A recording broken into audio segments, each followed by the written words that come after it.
So now let's talk about the current event.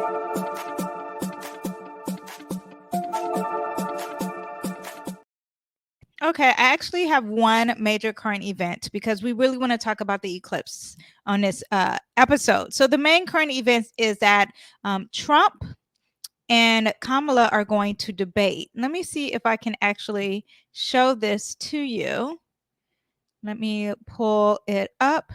Give me time. And I just realized today that this is currently going to happen tomorrow. Okay. So, yeah, I would have been more thorough with the predictions and all that stuff, but we'll do it together. Okay. What do we have here? Okay.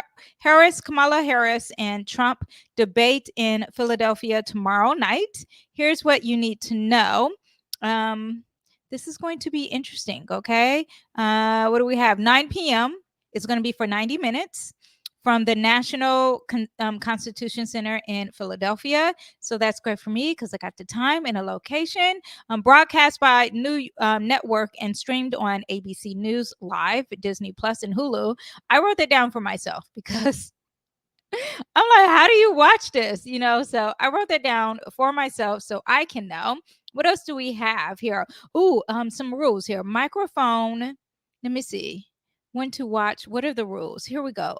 So here we go. Microphone will once again be muted unless a candidate is speaking. Something that her team did not want that. And this was initially given by Biden. And they realized that it actually didn't work because Trump, I guess, messes up and looks bad. And so now they want to renege on that. But I don't think that is going to happen. They're still going to mute the mic. And what else do we have? Trump's typical debates that usually causes some disruptions, and he looks like a child, I guess, when debating, which is so all that Mars energy. I mean, not Mars, Gemini energy that he has, kind of childish. Anyway, what else do we have here?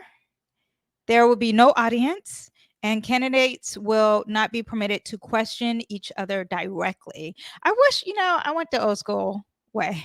Okay. That is what I like. That is what we want. But that is tomorrow at 9 p.m. So let me talk about what we have. Mercury, first of all, is not going to be fully direct. Mercury is still kind of retrograding. It's direct in the retrograde, but the residual of it is not going to be fully out of it until 9/11. And so this is tomorrow. Today's date is September 9th as I'm filming this. Tomorrow will be the 10th. And when they are doing a debate, there's still some Mercury retrograding. So let's see if the technology, because this is a live debate, shouldn't be strong, but let's see if there is some, I wouldn't say confusion, but just not really detailed enough, or maybe too detailed. Let's see if that happens. I wouldn't say conflicts, even though debate is a conflict anyway, but Mercury's in the sign Virgo, so it's very efficient with the words and the detail, but maybe that will be a little lost in the sauce.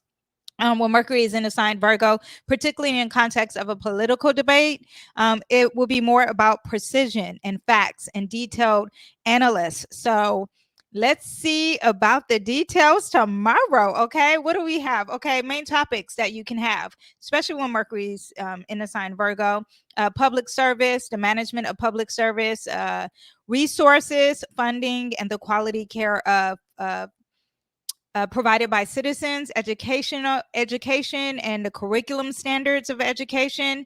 That could be happening. Teacher training, fundings of schools, because Mercury is the ruler of Mercury is Virgo is at home in a sign Mercury, and Mercury is in charge of that early school development, economic management and employment. Work. Okay, that's going to be big with the debate tomorrow.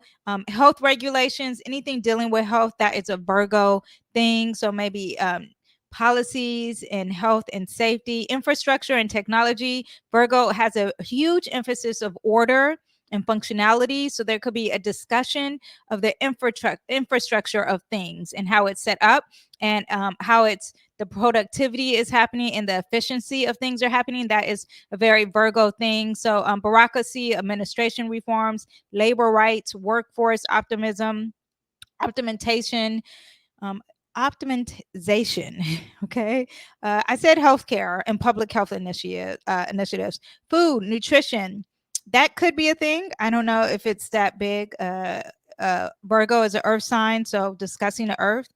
What else do we have? Trying to see. Oh, anything dealing with data driven governance, like that's huge with Virgo. Cleaning up, maybe cleaning up the homeless, that could be discussed. I said healthcare. Oh, maybe being accountable with ethics and governance. Okay, community-based initiative, mental health, that is a part of health too. So let's see how that. Oh, this is big with Virgo. Cost efficiency and budget cuts. Immigration too, because Virgo has the emphasis of that order and precision, and the immigration system. Is it working? Is it messing up health employment? Is it messing up our health?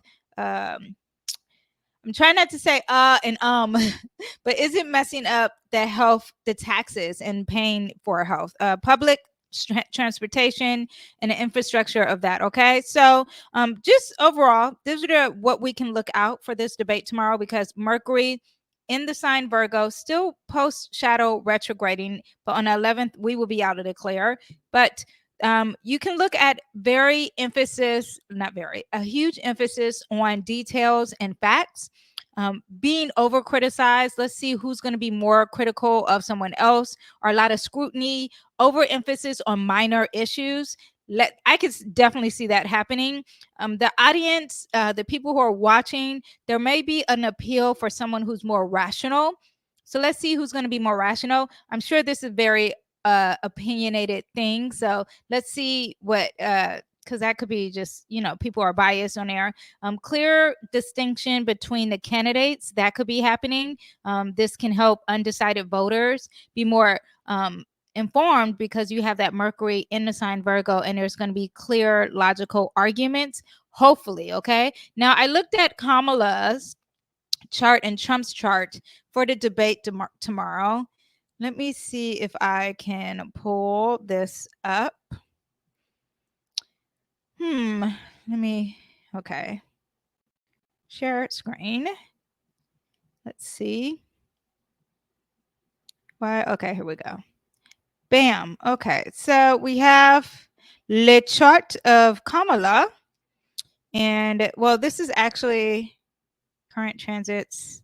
This is not in LA, but it doesn't matter. The debate is in Philadelphia. I looked at it on my phone. And yes, I have the astrology on my phone. We'll do Kamala first, okay? So let me go to my notes and see if I wrote anything down, because this is something that I just looked at just a minute ago. Literally as I was eating my eggs and bacon. Yes, I just ate breakfast. Okay. So, okay. So this is in Kamala's third house, Mercury just entering there, and this will be tomorrow. Right. And it will happen at 9 p.m. So Mercury will be at 2 degrees tomorrow, and it will be entering her second house. Hold on. I'm trying to exit all these windows that are on my computer. And okay. So the second house, the third house is entering her fourth house. I apologize. It's entering her fourth house. And when it enters her fourth house, she's going to be really discussing America and the roots and the legacy and the past, maybe past things with Trump that will probably be coming up for her. Now, her third house is ruled by Leo. Ooh, very bossy and demanding there. That's leadership and presidency. However, the rulership of Leo is the sun. That is also going to be in her fourth house. So I think she will have some power, of course, when debating. The sun in Virgo in her fourth house, conjunct her Pluto, and it's going to conjunct all these planets there. The sun here is going to conjunct all this. Now, this here is conjunct her IC. Really a lot of discussions about home for her and the legacy and the past. That's going to be big. Now, this here, This on top of the sun is the ego, the drive in a huge way. And there's a lot of power here. Maybe it's too much power. Conjunctions are good or bad. She could be expecting something unexpected. Surprises could be happening during this debate. Also, this could be social media and communication. A lot of support here. So I think that's great for her. Now, if we looked at, let me see what else I have. Uranus, unexpected. Mercury, yes. Mercury is opposing her MC. And the MC is the boss, right? The MC is how you come across your public image. And there's going to be contrast between her logic and intuition because she has that MC in Pisces. They're not seeing eye to eye. Potential for miscommunication and misunderstanding. That will be happening, especially with that Mercury still retrograding for her. And what happens? She could have some emotional and empathetic appeal, perceived too idealistic or too impractical. Like none of this is really realistic. Could be a heightened sensitivity to criticism from this debate. Maybe the opportunities highlighted, maybe she's thinking more about the big picture and not the smaller picture. That could be happening. There could be some confusion because MC Pisces represents confusion and could be some overwhelming things, or maybe it's opposing, so it can't see eye to eye. So it'll be a struggle for her. This debate will be a struggle for her in her reputation and her professional life, just so you know. That's what that basically means. So now let me go and jump to Trump. Let's see what Trump is looking like. And Trump has some interesting things, not as interesting. Kamala was a little bit more interesting, to tell you the truth. But so Trump here has his, because he had nothing really aspecting his Mercury, like Kamala had that 9th house MC, he kind of doesn't have anything. Let me see. Sextile, square, trine. It's actually trining his MC, complete opposite of Kamala. So this might really work out for his reputation, for him, and achieving a lot of resources in regards to that. The Mercury in his 2nd house, he's probably going to talk more, or the discussions or the focus and thinking is more about his resources. So that's going to work out for him. Now, the ruler of his 3rd house is Libra, and it's in his 3rd house, the ruler, which is Venus. And in that 3rd house, he also has some action going on.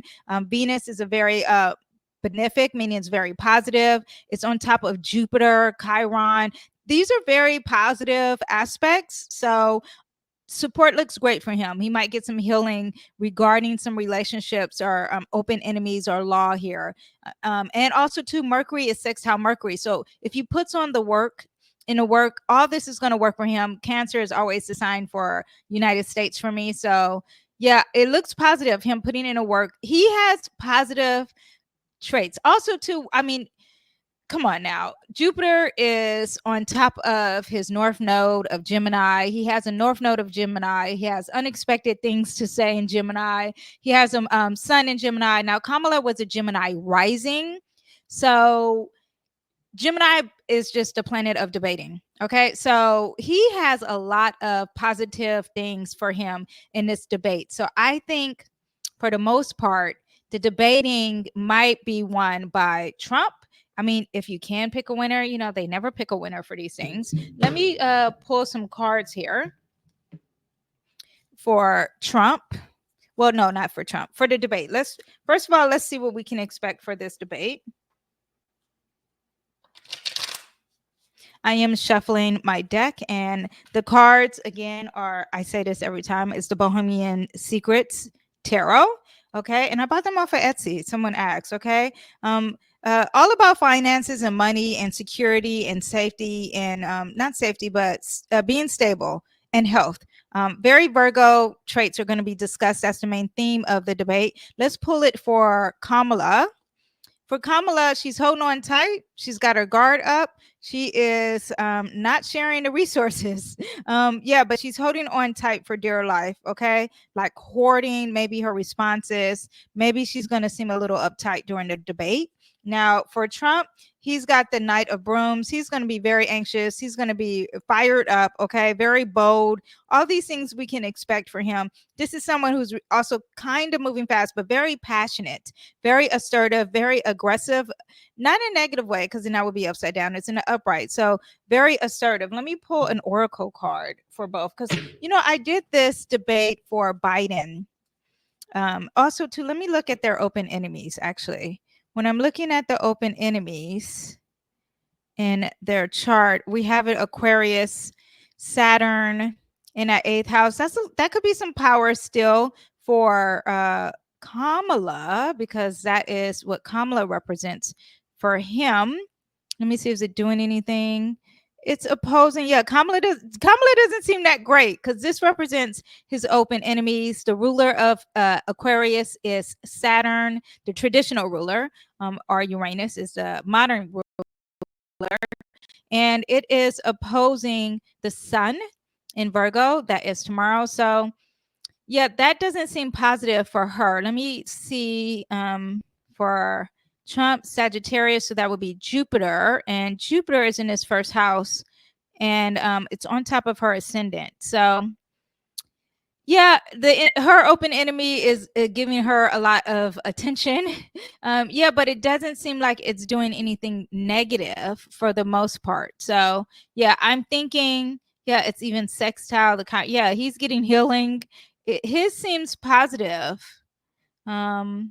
Sextile, maybe this here. Oh, here we do. We do have this square from Jupiter here, which is the ruler of Sagittarius. Emotional, though, is what we have here. Some emotions here, too, for him. So he could be emotional, or it could be, the moon represents popularity. I just want to put it all out there. Let me pull these 2 oracle cards for each. For first, Kamala, we have divine dark. Oh, Lilith. Lilith is like someone who's kind of taboo. There's a hate and love relationship there. What we have for her, the dark divine mother of creation. Lilith is like, I'm going to stand against the odds, which I don't even find that to be Kamala. I feel like she likes to be even playing field, because she has that Libra energy. But maybe during the debate, she will come off a little bit more strong and standing up for what she believes in, and a lot of hate and love relationship for her. Now, for Trump, he might be practicing some patience. We have fermentation. Fermentation takes a long time, so he'll probably be patient and take his time. And it also says maturity. Ooh, I mean, he's done this so much. Kamala has debated too, but presidential debate, this would be interesting. Who's going to watch the debate? I forgot about it, but